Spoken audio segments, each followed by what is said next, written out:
Hello and welcome to Impact Yobe, a program that shines its spotlight on the development and activities in the pride of the Sahel. I am Mark Potabo. Welcome to the program.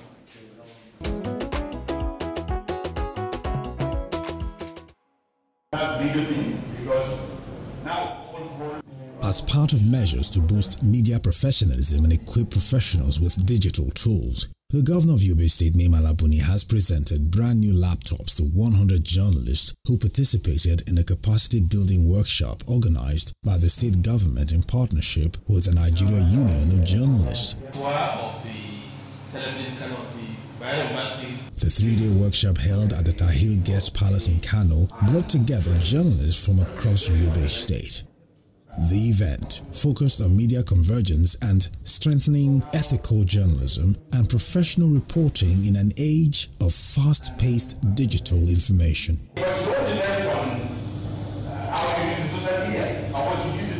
Representing Governor Buni at the closing ceremony, Secretary to the State Government, Baba Malam Wali, urged journalists to uphold the core values of truth, accuracy and professionalism in their reportage. The workshop in the Nigerian Union of Journalists, Democratic Governance and the Contemporary Issues in the Development of Yobe State, which is not only timely, but self-explanating, also a critical investment in strengthening the pillars of democracy and fostering sustainable development in our dear state.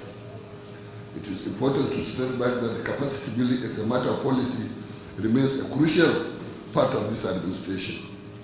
Our goal in this policy is the continuous promotion of excellence and the best practices in order to achieve efficiency and effectiveness in governance. Let me therefore from the onset acknowledge and recommend the existing coded and robust relationships which we have for years built and maintained between the Yobe State government and the Nigerian Union of Journalists. This partnership built on foundation of mutual respect and a shared vision of prosperous Yobe has been instrumental in the phenomenal progress we have recorded over the years. Your support in disseminating government policies and programs has greatly enhanced public awareness and participation, thereby making transparency and inclusivity in the hallmark of our administration. It is this relationship we deeply cherish and one that we must collectively strive to nurture and maintain to make it flourish in more years ahead. Governor Buni further warned against sensationalism and inflammatory reporting, noting that such practices could erode the social harmony that Yobe State has worked tirelessly to rebuild. It is common knowledge that we are in the era of rapidly evolving information technology, where misinformation can spread like wildfire. This is a reality that more than at any time necessitates the need for accuracy and the truth in news reporting. I call on you to eschew sectionalism and promotion of inflammatory topics that are capable of eroding the hard-earned public peace and threatening our social harmony. Your pen and other devices are tools for enlightenment, development and unity. We must wield them with a deep sense of responsibility. In order to fully appreciate the context of our current journey, it is imperative to reflect on our recent past.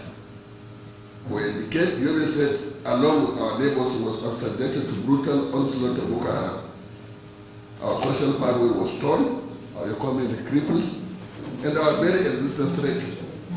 The dark clouds of this typical year sought to eclipse our hope and will collapse our system. We are living witness today that the story of it is not one of defeat, but one of the market resilience and the triumphant recovery. With the unwavering commitment of our government, the fortitude of our people, and the unrelated support we enjoy from formidable partners like you, we are moving from ashes of insurgency to achieve tremendous success across all sectors. Speaking with Impact Yobe crew at the event, the Honorable Commissioner for Home Affairs, Information and Culture, Abdullahi Bego, reaffirmed the administration's commitment to inclusive development guided by the principles of continuity, consolidation and innovation. of the Yobe State government to help members of the journalism community in the state to upscale and to improve their practices as journalists and members of the media profession. And based on the resource persons that we have, we understand now that there is convergence of the media, the collapse of newsrooms from stand-alone newsrooms for TV, stand-alone newsroom for radio, stand-alone newsroom for newspapers, into digital platforms where all the three and more come together and operate. And our audiences are the better for that. People now have improved how they access media content. Many people now use their phones to access TV, to access radio, to access online content, and to go online to be journalists themselves, citizen journalists. So a lot of things are happening around the media space, and we thought that our journalists and members of the media community across the Yobe State should not be left behind. They should have some understanding and insight into all the exciting and new things that are happening across the board, so that they are better able and more capable to fit in, to chip in, to do their own part, and to take advantage of all the potentials that are bound in the media space. The workshop featured paper presentations, practical training, and interactive discussions. All sessions were designed to equip participants with modern tools and ethical frameworks that align with global best practices. Some of the participants appreciate the Yobe State government for the initiative. This workshop is very significant in the sense that it will awaken the journalists themselves to understand the need for them to catch up. And there's also the need for them to reposition themselves as watchdogs of the society. They can only do this by keeping up to what is expected of them. And digitalization has come to stay. There's no going back. And so this workshop is very key for them. As far as I'm concerned, there's no issue there. These are like red lines, you know. They are parallel lines. Those who are doing traditional journalism are doing traditional journalism, and nobody has come out to stop any traditional or mainstream journalist from doing his or her job. And the new media are the new media. They are here by virtue of technology and by virtue of the changing culture, changing global culture.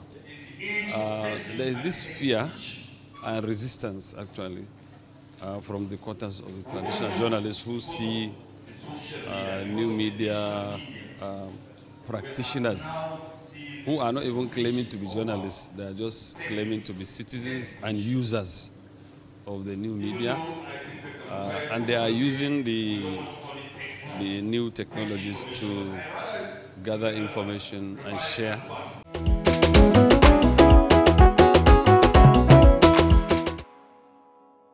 Hello and welcome to the interview segment on Impact Yobe. Today, I'll be speaking with the director and founder of Biomedical Research and Training Center, and of course, he's the special advisor on science, research and innovation to Governor Mai Mala Buni of Yobe State. He is Professor Mahmoud Bukar Maina. Thank you for coming on the show. Thank you for having me. It's good to have you. Now, Professor, quickly, I would like to really understand what exactly inspired the establishment of the Biomedical Research and Training Center, and you might also want to further tell us the key challenges that you faced in the early development. So, I mean, if you look at it from the beginning of civilization, from, let's say, ancient Egypt, the innovations in ancient Egypt, to the advancement of philosophy and science in ancient Greece, to steam engines, for example, in the United Kingdom, and to the discoveries that we see today in the United States of America, all these have been driven by one thing: research and innovation. But Africa has been left behind, even though it is historically the birthplace of innovation. We established Biomedical Science Research and Training Center with the full support of His Excellency Governor Buni, in order to position Yobe State as a leader in this area, not just in Nigeria, but across Africa. And I must say that, you know, it has been a challenging but also a very successful journey so far. Okay. Within just 4 years of establishing this center, we now have equipment worth billions of naira, where, you know, these are equipment that you can't find anywhere, for example, in Nigeria. And in fact, even within Africa, these are equipment that you can only find in some of the top places like Cape Town, etc. We've been able to train over 1,000 people, including doctors. To man this equipment? Yes, to use this equipment in order to advance their work. It could be in, you know, diagnosis or research and other kind of avenues of work.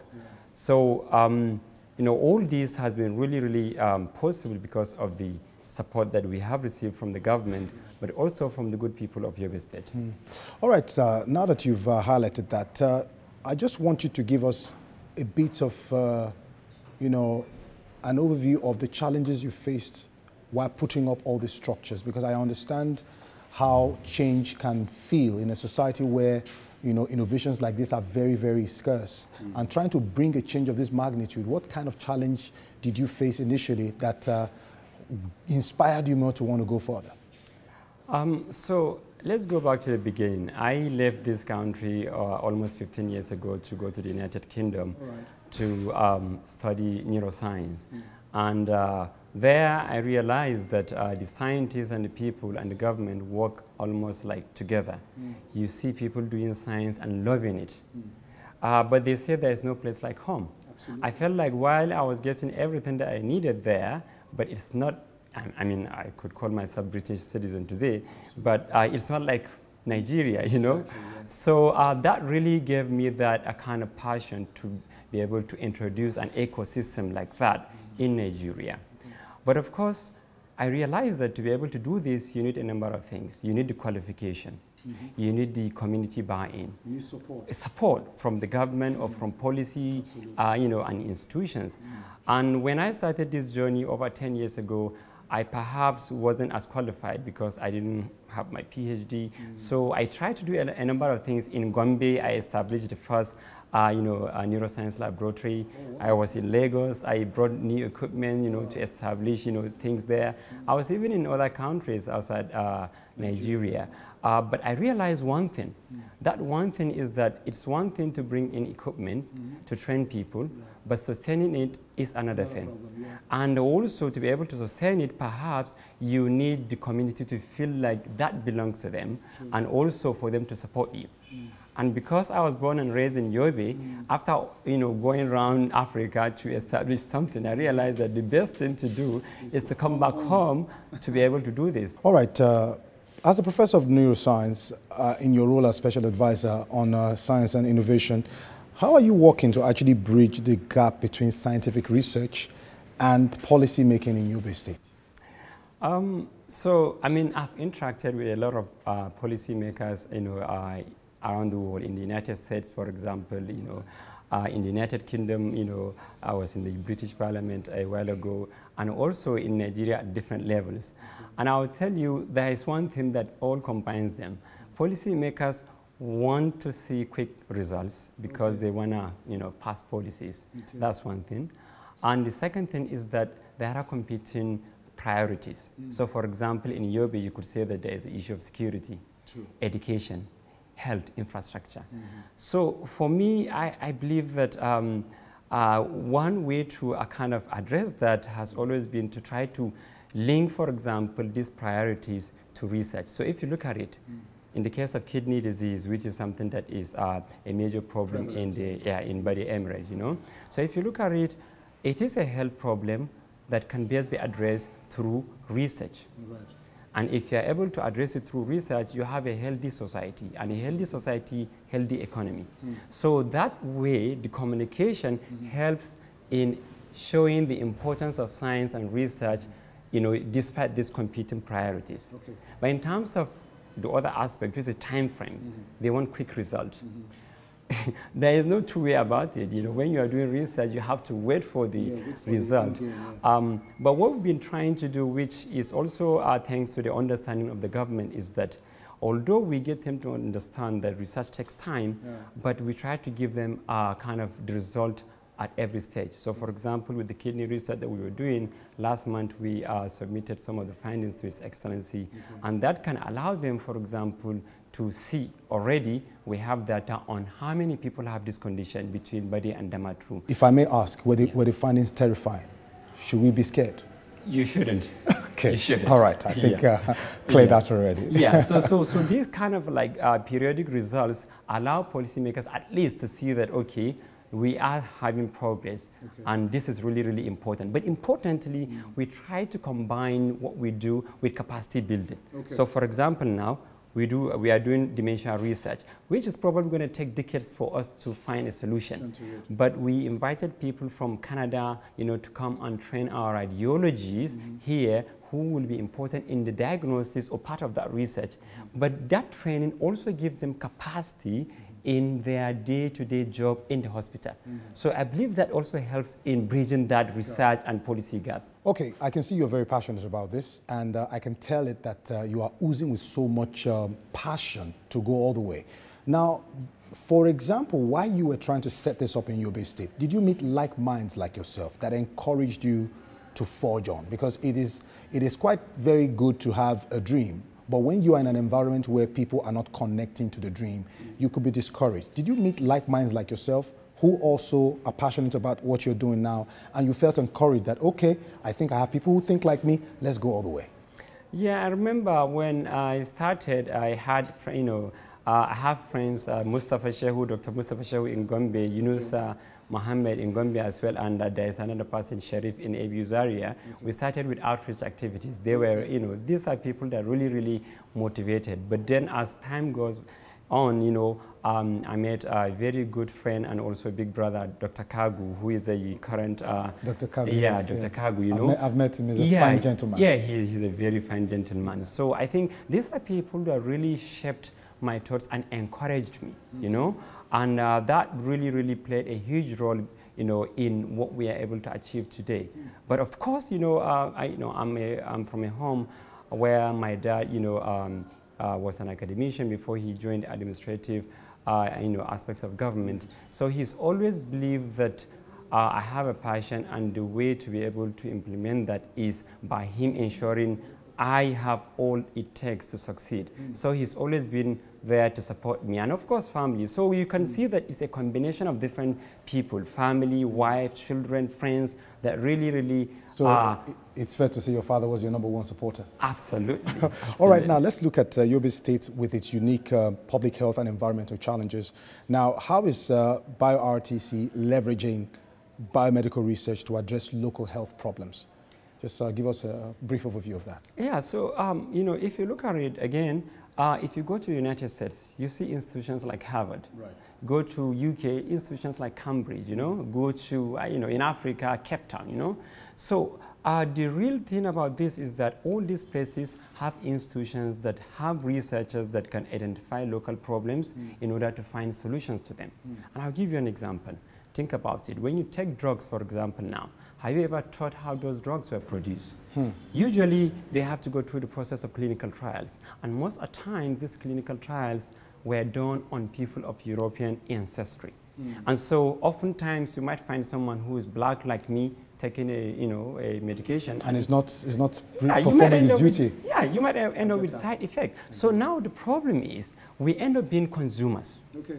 The best way to address that is if you have research centers that can be able to do this, for example, trials on our own people, do research in order to understand how things are happening in our own people and find solutions. This is exactly what BioRTC is trying to do. Okay, that's what you're saying is relating to genetics now. Yes, genetics, environment as well. Our diet is different. All right, now I understand the challenges you might be facing, because in an environment like this where people would be terrified when you ask them to come in for research. For example, in Europe, people offer themselves for research purposes. Have you faced such challenges here, having people offer themselves for research purposes to be able to get the result of what you really want? To be honest with you, we've had, the people of Yobe State have been extremely supportive. Okay. For example, the kidney disease research that we are currently undertaking. We were in the field in Geshua and Damatru in February, and people were willing. They were just kind of volunteering to be part of this. Wow. It could be because it's an issue that is bedeviling the community, the society, but again also because I have a long history of doing outreach activities. So we have been engaging with schools, with the Emirate, and in fact it's probably why His Royal Highness the Emir of Damatru conferred me with the title of Shetima El Mubey of the Damatru Emirate. Well, you did tell us that. We'll have introduced that with your name as well. That's right, yeah. Let's look at collaboration, which is key to research. And of course, can you share any notable partnerships BioRTC has formed, either locally or internationally, and their impact so far? It would be nice for us to hear that. So I have to start by apologizing to some of the partners that I might have missed, because we have dozens of partners. One of our major partners, for example, is Trend in Africa, which is a United Kingdom-based charity that has really supported us with equipment and many other things to set up this center. But in terms of institutions, for example, for our kidney research right now, our partners include University College London, London School of Hygiene and Tropical Medicine, University of Sussex. These are all people participating, centers participating in this.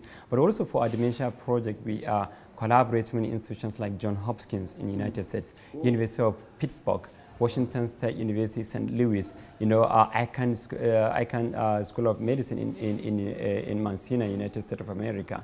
So we really have a global kind of network of partners that collaborate with us in terms of research, but also in capacity building, because this is something that we've been really doing, and thank you to the government of Yobe State for the last 4 years. Okay, now Professor, looking ahead, what are your long-term goals for both BioRTC and of course your advisory role in advancing science and innovation in Yobe State and Nigeria as a whole? Okay, let's start with for BioRTC. What we really want to be able to do is we want BioRTC to become a center of excellence. Center that can be able to address not just the problem of people in Yobe State, but also for other regions in Nigeria and across Africa. And I'm really delighted. A few months ago, this think tank organization of the United States, Genelia Research Campus, published a scientific paper in which they gave example of Yobe State government as a government that should be copied by other governments across the world because of the support that they've been given to BioRTC to become a center of excellence. But if you look at it, if BioRTC becomes a center of excellence, it becomes easier to also influence science policies within Yobe.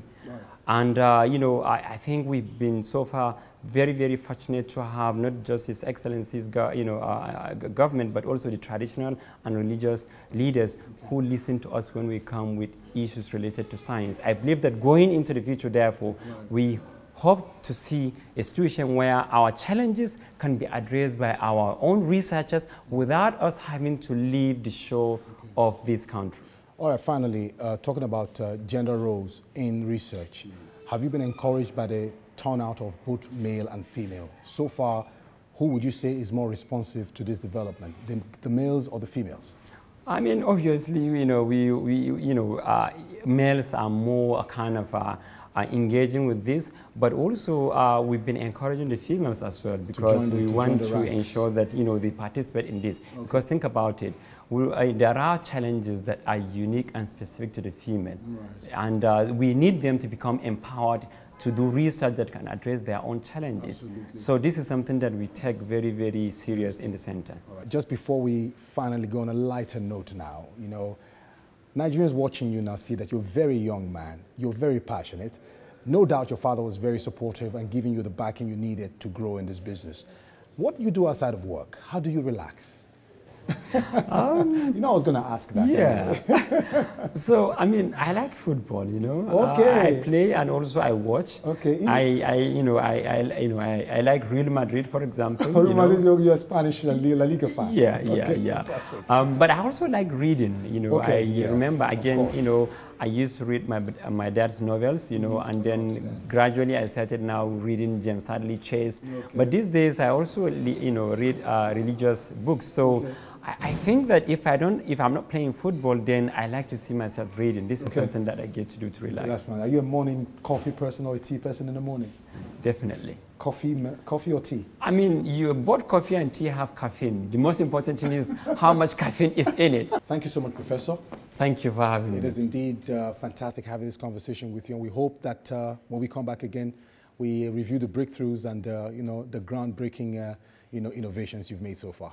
Thank you, and see you that time. Thank you so much. All right, we've been speaking with the director and, of course, the founder of the Biomedical Research and Training Center and special advisor on science research and innovation to Governor Maimala Buni of Yobe State. And, of course, he's been able to tell us that the pandemic of kidney disease in the state is taking a foothold, but the research center is up to the task in ensuring that researches are carried out and the results in no time will be revealed. And if you actually pay attention, he did tell us that we should not be terrified about anything. Whatever findings they've had, they have what it takes to tackle it. Thank you so much. It's been a wonderful time on Impact Yobe. My name is Mark Otabo. See you next time.